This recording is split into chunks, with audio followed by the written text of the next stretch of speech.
Beşerlik mogo bilanla intayin yeyishlik bo'lgan ochiq chuchuk kabob tamlik mogo qo'rimizda tayyorlashni o'rganinglar do'stlar. Eng avval tayyorlab olgan mogorimizni pakiz bir adalib olgandan keyin videoda ko'rsatilgan bo'yicha parchalab tayyor qilib olamiz.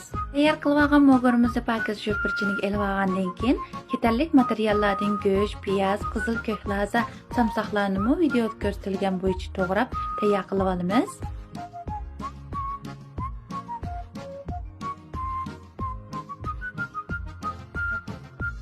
Yetarli materiallarimizni tayyor qilib olgandan keyin qozimizga muvofiq miqdorda moy quyib, moy qizigandan keyin go'shtni silib, go'sht qizargach holatda bir qo'rib olamiz.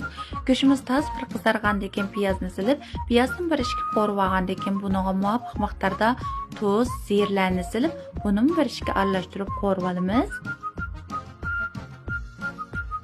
Go'shtimizni muzlik bir kavobning purg'i chiqqan qadar qo'rib olgandan keyin tayyor qilib olgan mogorimizni silib, mogorimizni aralashtirib 5 minut atrofida qo'rib olamiz. Mogorimizni videoda ko'rsatilgan holatga kelguncha toz bir qo'rib olgandan keyin buni muvofiq miqdorda azroq kabob uchun azroq lazum chizib, buni yana 1-2 minut qo'rib olamiz.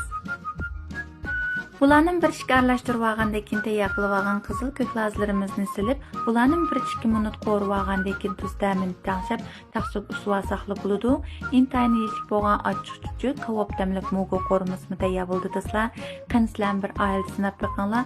Mayli non bilan bo'lsin, mayli muon bilan bo'lsin, yeyish intayin mos keladi. Agar mazmunini yoqtirgan bo'lsanglar, inkas rayonga videolar qo'yishni, haqsiz churgunlardan birini besib qo'yishni unutmanglar. Keyingi sonda ko'rishaylik. Xayr xo'sh.